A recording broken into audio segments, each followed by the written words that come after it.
Ladies and gentlemen, welcome back to Added Time FPL, our weekly fantasy Premier League football podcast. It's Gameweek 21, and we're coming back into a midweek fixture, having just come off a weekend fixture and some cup games this week, of which Chelsea are through. Huzzah! Moving into, by the way, Liverpool lost, but this is only the first leg, but it's okay. Moving into Gameweek 21. Again, my name is Nate. This is Mike, and we will be talking to you until the end of the season. So why don't you just subscribe and tag along? But we're going to start today's episode with Haaland. Yeah, he did what you held him for so long, and he finally did what he was threatening to do for the last 10 game weeks. Yeah. Which was actually hold. How was it? 2 goals? Yeah, 2 goals. Got bonus points, so ended up with 13 points. Very nice little haul. And Salah only got 7. So all of those that held Haaland with me, you pulled away, but I know I did. But on that, it was the first time that Salah wasn't the standout captain point hauler this week. There was a lot of points all around the field. It's not only that, and I'm thinking about the fact is, are we going to see a Salah dip or not? Because I know it doesn't affect FPL, but he had 2 cup games recently, and he wasn't the greatest in the last cup game, and even in the United game, he scored a penalty, yes, but that's about it. Yeah. And so with that draw, so I'm starting, but his fixtures are still good. He's still got some decent fixtures up. I know it's a tough one up next. Actually, his toughest one is Forest. Later, when we do our segment of games to watch, I've put that down there because that's going to be a crack of a game. It's not going to be easy by any means, which will affect our captaincy choice, by the way. So we'll get there. But he's got Brentford up, Ipswich and Bournemouth, and Wolves. So he still has decent fixtures. But I'm just watching the whole Haaland Salah dynamic and seeing, is it now the part of the season where Haaland explodes and Salah tails off, or does Salah build up towards that double game week fixture that might come later in February or March for a triple captain for those who still has it? There we go. Another thing that we want to talk about is Arsenal being knocked out of the cup, which means, does this bolster their chance to try and go for the league trophy and then maybe win a Premier League for once? They have a deficit of 2 goals against Newcastle in the League Cup to overturn. And I think that while I think that being out of both cups gives Arsenal a big advantage in their league form, I can't wait to talk to my Arsenal friends at work just to rib them a bit because, if Arsenal end the season again with nothing, and they don't even finish, you got to ask questions about Arteta. Is his time up? It's another season. He's still a good coach and they're still a good team, but you have to have something, Well, speaking of coaches and time being up, a sad, sad day in the life of the Premier League has happened this past week. Sean Dyche has been sacked by Everton. Woke nonsense. Bullshit. I am sad. Because I think we both like Sean Dyche. Yeah. I like having that one manager in the league that's hard to beat. He's quite a character as well, hard man. But I don't think it's the end of him in the Premier League. I think there'll always be a position space for him, a team struggling or a team needing some defensive solidity. But Everton have been in free fall for a long time. Owner issues, money issues, all sorts of things. And so now that they've got Moyes coming back, he's been confirmed as the new manager. Yeah, well, Moyes, he wins West Ham a trophy and they sack him a couple of weeks later. So. Speaking of West Ham sacking him later, they just sacked the manager they sacked Moyes for. Lopetegui's gone too. Lopetegui gone. Yeah, no, I don't know. It's a big shuffle. We thought we were going to see player transfers. Turns out we've seen manager transfers. Managers are dropping like flies. This does make the appeal of the manager free hit or the manager wildcard chip thing. I don't know what it's called. Assistant manager chip, something like that. Makes the appeal of it more interesting because obviously we don't know who's replacing anyone at West Ham yet. Maybe Sean Dyche goes to West Ham. Who knows? No, he won't do it. But both of these clubs have made some strange decisions, and they're probably going to look to find some sort of security at least till the end of the season. Because Moyes was sacked because they didn't like his style of football, but he was successful for them, right? Yeah. He won them that cup, that Conference League cup. So he was successful. So I mean, and Everton needs stability as well. So I wouldn't be surprised if I mean, Sean Dyche is not the type of football they want to see, but do they need some solidity till the right manager does come in? Let's touch on a few players about in and outs because we've touched on some managers. The most key one for me that will either make or break City's season a bit more is Walker. Kyle Walker has handed in a transfer request to move away from City. It's an end of an era, definitely. Yeah. I think I'm a bit shocked because I didn't see it coming, but maybe he feels it's the right move now. Maybe he Last wants to part of get his up before they get career, penalized and they get relegated. maybe. I think he wants to. He knows he's about like 34, I think. So it's a good time to maybe have a last stint overseas for Yeah. some bigger money, see the world a little bit, and also City clearly going to have to rebuild. They're going into a rebuilding phase. So I mean, letting your club captain kind of walk away is a bit weird. But like this, but he's asking to leave, and I think City's gonna, if they come out of this court case in the right, they will spend another 200k just to build their team up again. Pretty And much. They're going to have to. that's a position, a centre back and right back position that City normally and Pep normally loves with these inverted and all sorts of things. So it'll be a good move. They're getting Marmoush. Is his name Marmoush? Omar Marmoush. I'm keeping an eye on that because I feel like City have not had the best luck in in their forward players. They haven't really been performing. Grealish hasn't scored a goal in 2024 or Since he left something like that. since he left Aston Villa. No, I'm joking. And he had that treble season, then he tailed off. Doku's been kind of mixed. They don't really have that fiery winger. Savinho's been good, but even in an FPL perspective, I don't see enough return from him to justify him being in. Now, Marmoush is Egyptian. So are we looking at the next Egyptian king Ooh. coming in, a forward player? Interesting. I think that is quite interesting. We're seeing the end of potentially Salah and the next Egyptian star coming in, and I think it's an interesting signing, and I'm looking forward to seeing where that goes. One that's not going to really impact everything too much because he's not really a star player this year for FPL, but Marcus Rashford. Yeah, there's lots of rumors. I mean, yeah, a lot of people think he'll end up at PSG because it's a club that can kind of afford his wages. There are lots of smaller options that outside of the limelight that he could choose abroad, but the biggest one that will interest us from FPL is Arsenal need a player like Rashford They on do. the left wing, and Yeah, they bought Sterling. That didn't work. his life wouldn't change that much. He'd still be in England, but he'd have to move to London. But if he wanted to stay within English football and somehow gain his way back to that England starting 11, It would be there is a Arsenal. and Arsenal.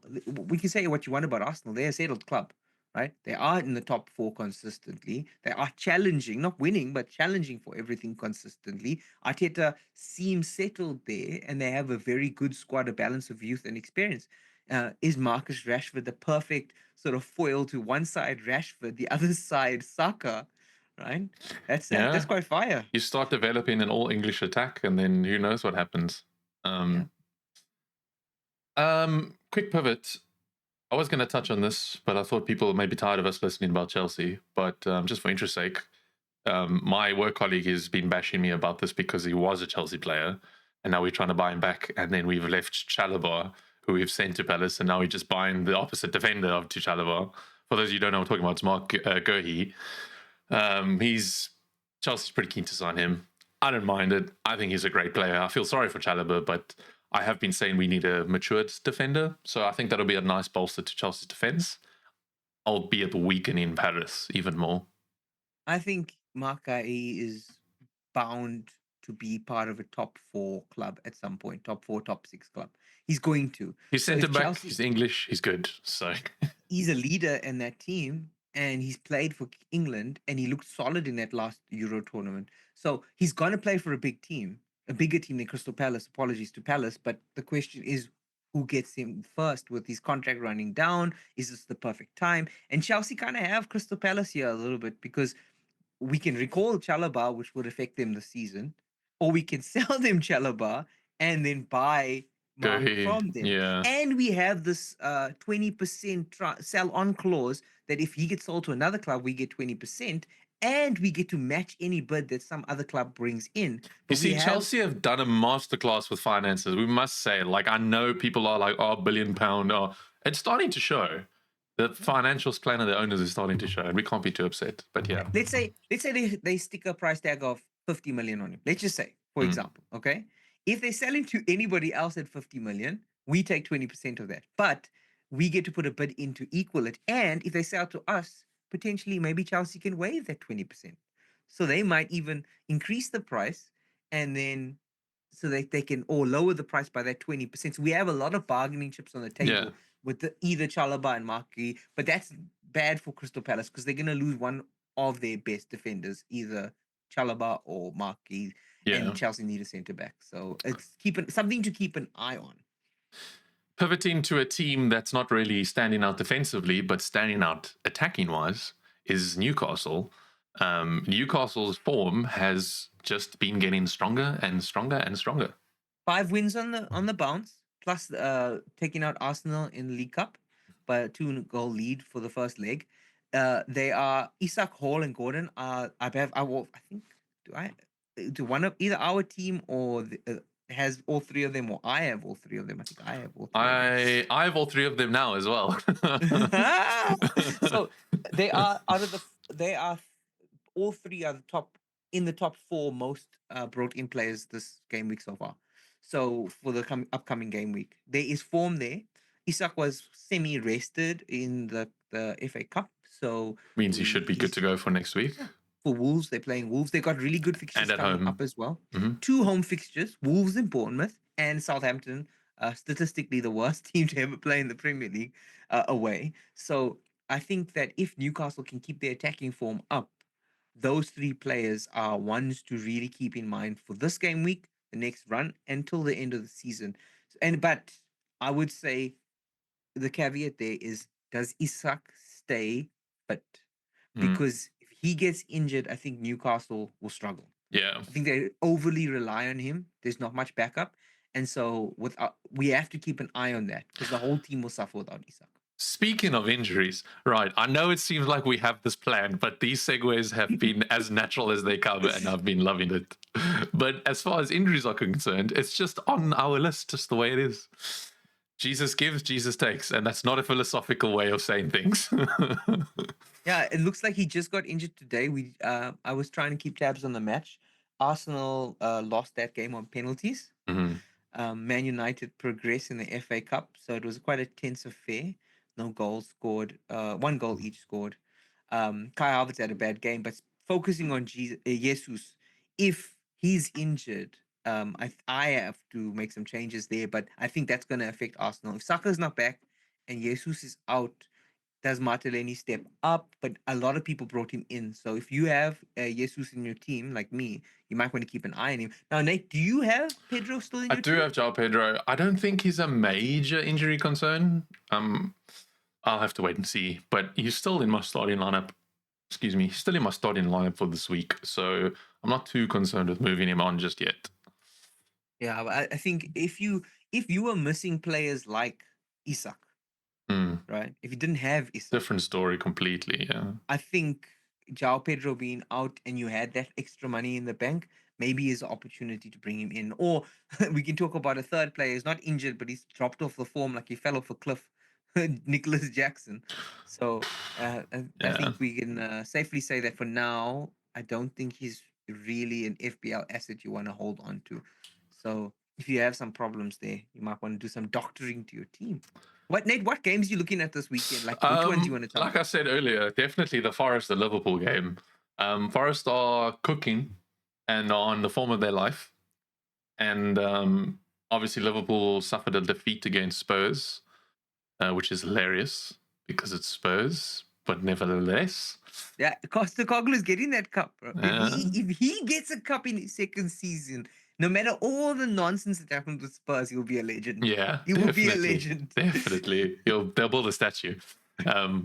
So I don't know if that's going to affect Liverpool as much. Also, it is away. It was at Forest, so that's going to be tough. It's not going to be an easy game at all. So I think that's a big game for me to just watch and I enjoy. think if I was gonna say, yeah, it's more like a really good game to watch and be interested in. Yeah. From an FPL perspective, I'm thinking, do Forest just give it everything? Because if they lose, like they're the real underdog there. They shouldn't be where they are on the table. No, Like and it shouldn't be disappointing if they lost. It should be expected for Liverpool to they win. expected to lose, so do they play with no fear? And could that throw up a weird result? So Yeah. I think for that reason, I still think Salah could do something. You never know, but it is going to be a tight game, and it's going to be the biggest test that Forest will. And they didn't Forest beat the only team to Yeah, beat they beat Liverpool, right? Liverpool earlier last In the year. league. Yeah, So they did. so it will be interesting to see how Liverpool react. You said you were looking forward to the Chelsea Bournemouth match. Yeah, I mean, how could you not? It's at Stamford Bridge, and we do have a solid record at Stamford Bridge, except for Fulham. I hate you. But Cole Palmer's still doing his thing, so I think that could be a very fun game to watch. And we kind of need to fight for fourth and just secure ourselves. We've dropped a lot of points, which have took us out the title race, but it's put us way too close to comfort towards the fifth, sixth place because the points are so tight at the top. So I'd love for us to win that game just to have some more security around fourth place.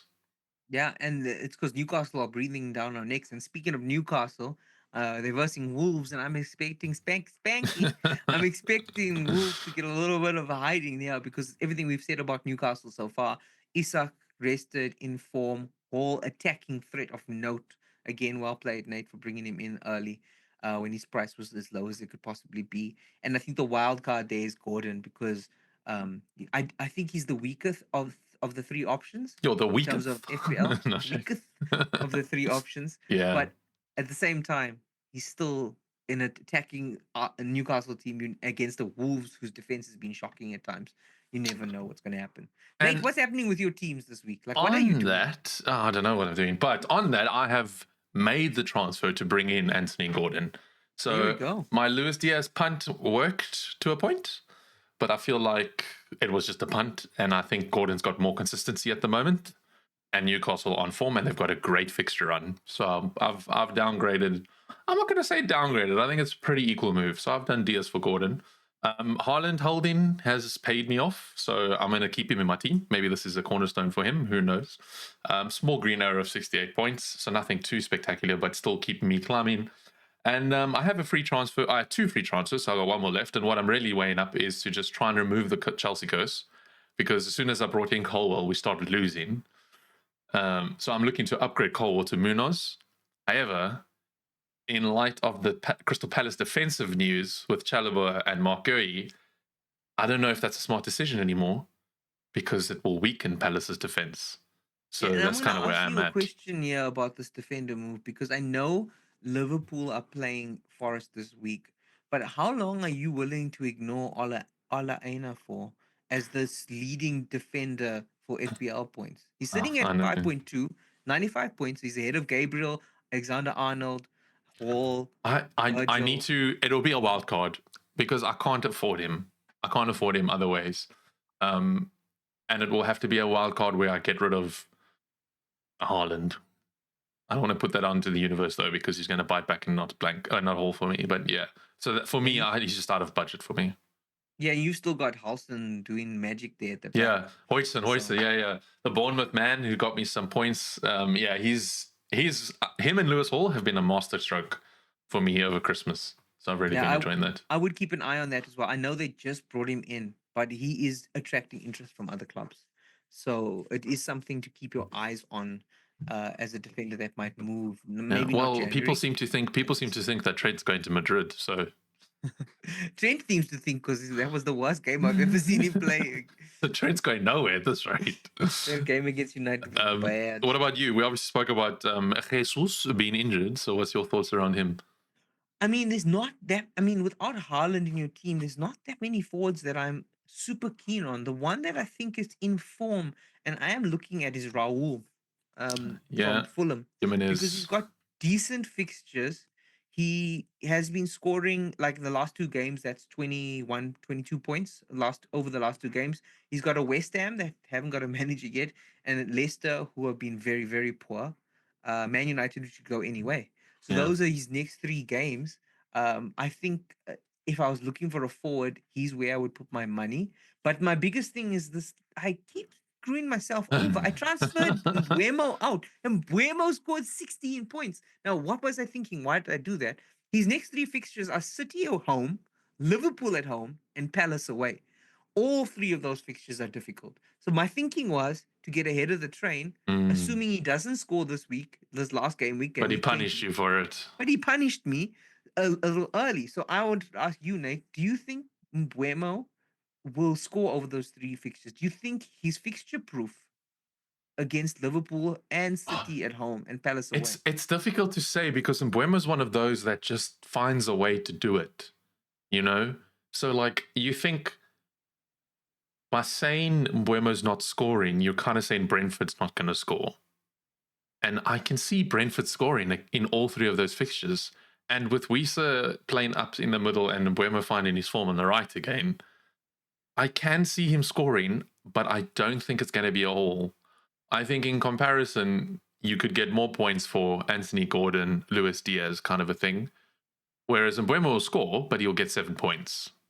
So in terms of point ceiling, I think it was a good move. In terms of consistency, I don't think it would have hurt holding him.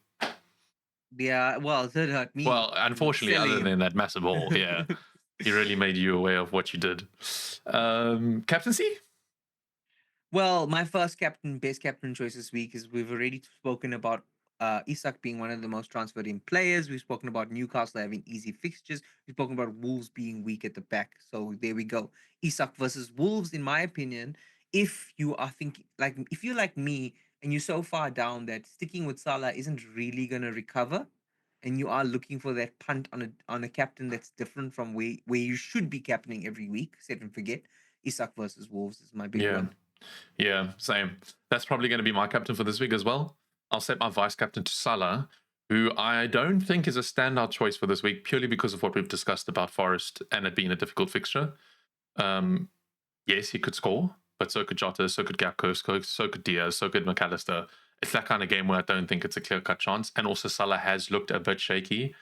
I don't know if the contract negotiators have got to his head a bit, but nevertheless, I don't know if he's the best choice for captaincy this week. The only other person, he will score points, but it's about who's going to score the most. Big points. Exactly. Yeah. I can totally see a Isak brace.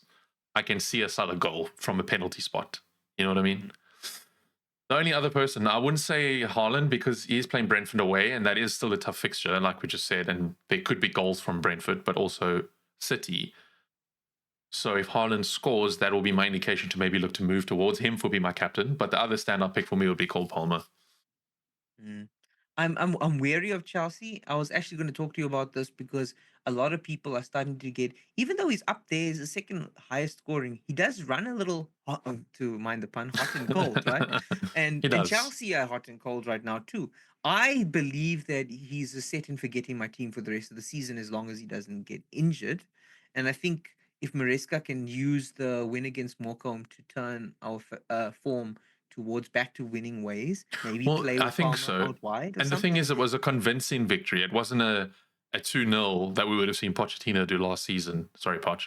It was a convincing 5-0 victory. So it shows that we're kind of building that momentum again. So I really hope we can carry it into this midweek fixture. My worry is I don't think it's going to be an easy game against Bournemouth. So that's why if I was going to order the captain choices, I would go Isak as the best captain, Salah as the most consistent and safe captain, and Palmer would be my third choice. Your differential captain. It just, if you wanted to see, if you think Isak's injured or he might not start, then Palmer might be a good option. Well, there you go. You heard it here first. Isak to the moon. Thank you guys so much for watching. Hope you've had a good weekend and a first week back. A lot of you have just come back to work after the long break. Some of you started on the 2nd already. I'm so sorry for your loss. Mike is inclusive in that statement. For me, I started on Monday, so it was my first week back. And boy, it felt like I've been back at work for 3 weeks already. It's one of those weeks. January normally lasts like 10 weeks. Yeah. January is, like you say, last week was the longest month of the year. It's just the way it is. But yes, never mind that. We're back into Premier League action this week, which I'm looking forward to. We'll be back next week towards the end of the week with a video because we have Premier League Gameweek 22 on the weekend. So games are coming fast. It's like Christmas all over again. What's going on? Love to see it. But yeah, leave a like on the video, follow us on Spotify, share this to your friends. If you've noticed the increased audio quality, let us know in the comments. If you haven't, change your headphones. And as always, may the points be ever in your favor, and we'll see you next week. Perfect. Cheers, guys.